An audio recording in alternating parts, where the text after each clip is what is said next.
My name is Sam Mason from Oddfellows Ice Cream in Brooklyn, New York, and today I'm going to teach you how to make ice cream at home.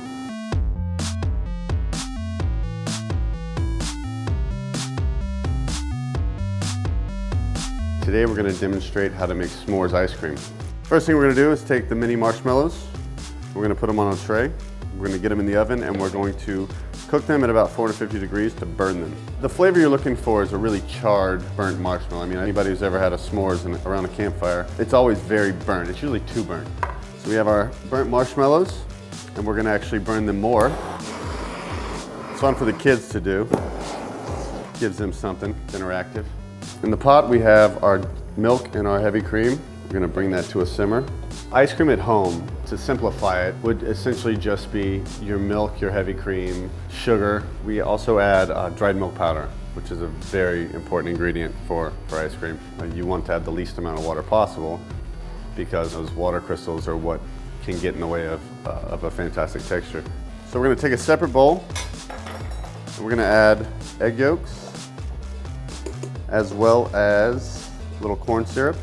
Now we're going to temper these together quickly. Try not to burn ourselves. You can really beat up every ingredient before the egg yolks. Once you add the yolks, however, you need to kind of be a little careful and keep it between that 160 and 180 degree temperature range. So the reason I like the induction burner is because you can set the temperature for whatever you want, and I like to keep it at 160 for the entire process. Now we're going to keep this at about 160 degrees for upwards to 20 minutes. And now we have a pot of ice water that we're going to cool this down over. This is also a time when you, if this was a plain recipe, you could add other ingredients like strawberries or things of that nature, but you would probably want to wait till it's cooled down a little bit. The colder you actually make your base before you add it to the sleeve, the better product you end up with, the faster it's going to freeze, and the smaller the ice crystals are going to be. This is the ice cream machine. This is one of the Cuisinart models. It has the frozen sleeve. This thing has been at 0 degrees for about 2 days. I would fill it up halfway. I don't know if you have a family of 10, but it's going to definitely freeze faster the less you put in it. Lid goes on, button turns on. Can't really mess that up.